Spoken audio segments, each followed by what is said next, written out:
Okay, so what I wanted to do here is kind of show you how to get some freely available data from eBird, which is a great website with bird observations from all over the country.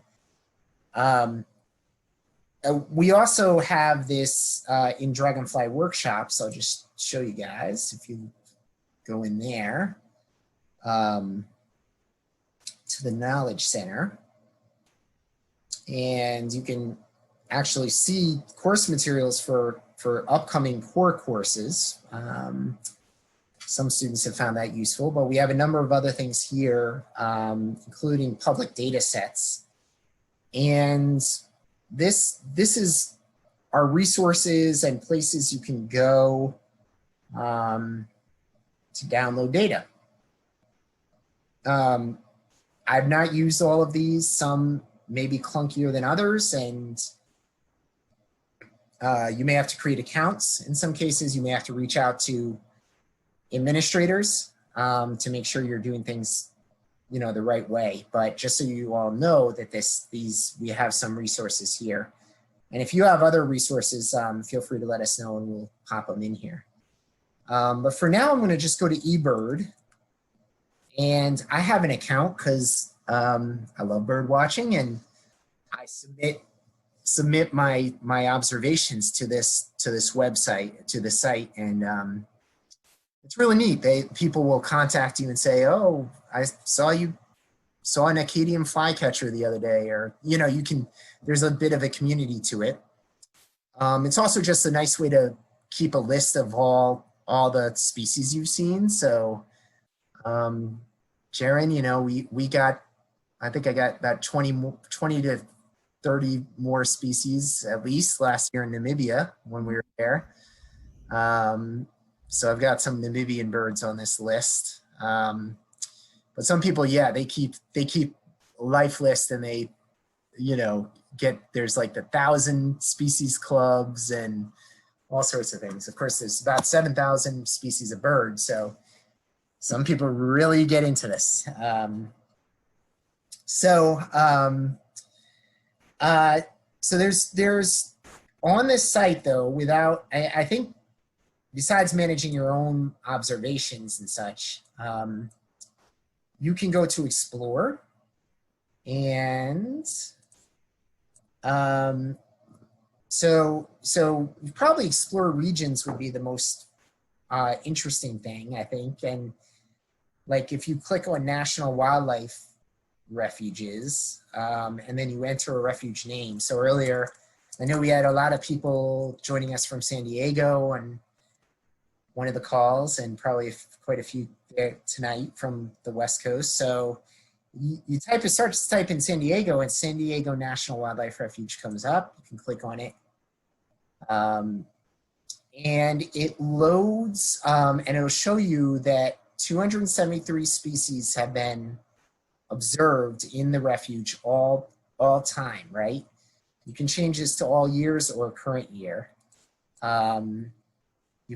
So most people that would do this, they would just kind of like, maybe they would want a checklist, and they would just go in and it generates a checklist. How cool is that?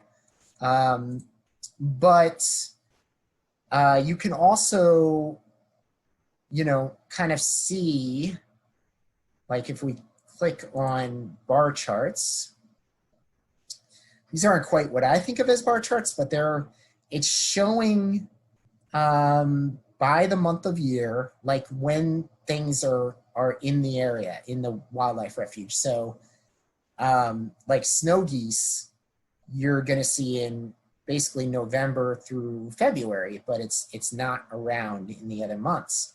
And so this is really kind of cool, yearly distribution data for these 270 plus species.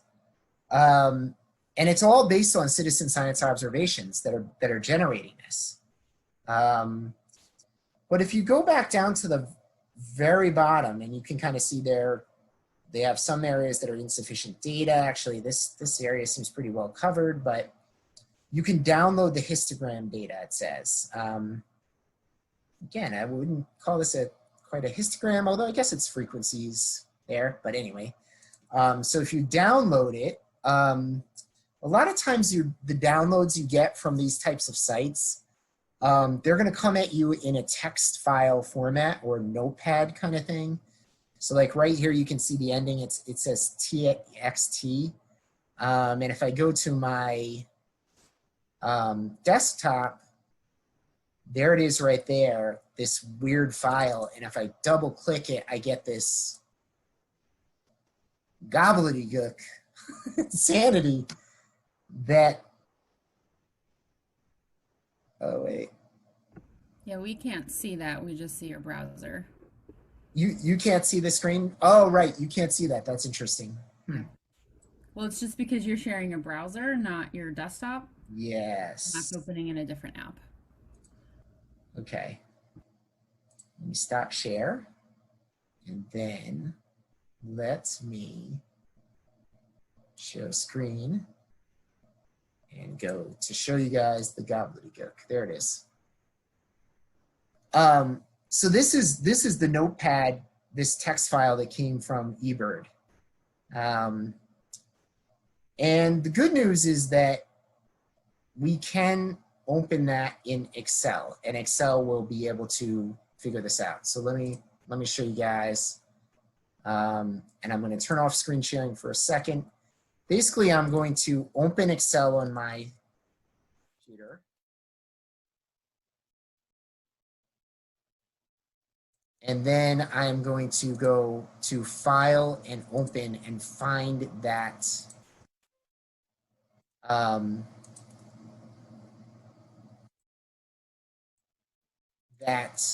document. So just a second. And a lot of times Excel will just look for other Excel files. So you have to sometimes tell it, I want you to look for all file types. And let me go back here and share again. Share screen. Okay. So we are in Excel, and this is that same messy data sheet that I just showed you, but opened up in Excel. And you can see that there's a number of taxa, which is 334, and that's different than the number of species that it was showing because it's counting things like when you didn't know what kind of finch it was, or you didn't know, so it's just like finch species. So this is set up with all of this data, and if you wanted to, for example, like just quickly look at what months are the best months to see species in the San Diego Wildlife Refuge, you could use a pivot table. So I'm just gonna, so here it actually is divided into 4, like each month they have 4 periods of the month. So I'm gonna just fix this up, this particular data. And whoops, undo. So I'm just adding the month labels. And then I'm going to show you how to do the pivot table in Excel, because a number of folks were saying, can we see how to do that in Excel? And we will be just at about the end, because I know we're getting towards the 8:30, just about to 8:30.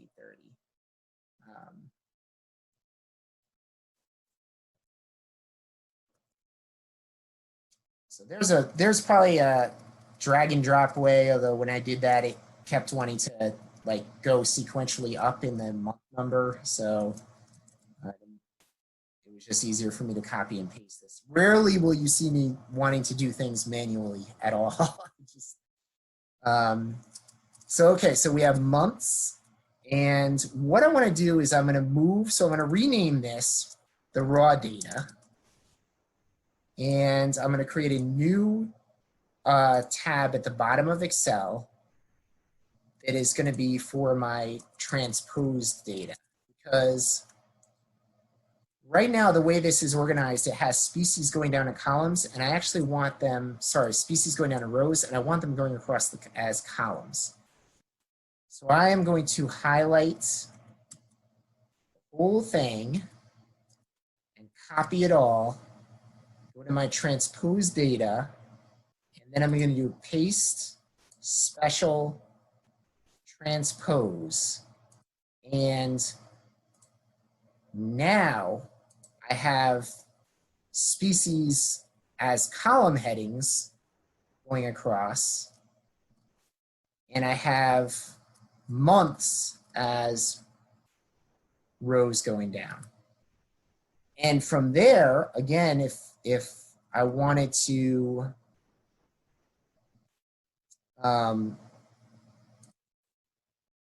just look at, so what we could do actually, this is where count if will come in, Jared. So if we want to know what month is the best month to see species, so when do we see the most species? If I do equals count here, and I highlight some of the data, it's going to return values. Like in that case, it counts the zeros. Okay. So what I actually want to do is just count when I had something more than a zero.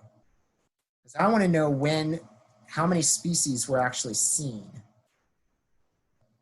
And I need to remember how to do this. I think I put it like this. Oops, I know I messed up something. Usually that's where I think count if.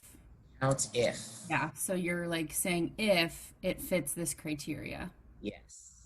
Thank you, Jared. So, okay, so I did count if, and I told it from just D2 to H2 for now because I'm just showing you guys, but it's saying count if it's in D2 to H2 and it's greater than 0. And as you guys can see, only the brant goose was observed in that month. So the answer is 1. But of course, I actually want this to be all the way down. Yeah, let's go all the way down to give me all the data. So many cool birds. Let's see. Let's do control over. There we go. Okay. So now I've got, and I kind of screwed this up so you can see that. I'm going to just fix this. So D2 to LY2, if greater than 0, and I hit enter. And look at that. So here is what I'll call the species richness. And it's 143 for this first period of January. I can now just drag this down or double click this box. And it's calculated. Actually, that's interesting. The first and second part of January, same exact number. That's not a mistake. That's actually how the data turned out. And you can go all the way down here. You can see that most months, about 100, 150 species are seen in this San Diego Wildlife Refuge. But the final thing we can do, we'll go in, insert, pivot table. Same as Google Sheets, right? You're going to tell it where. So I'm going to go in here, highlight this range. So it's getting transposed data. I'm going to go into an existing worksheet, say OK. And here's the pivot table. I can now summarize by month and get the average species richness by changing this values to average. And here we have the data.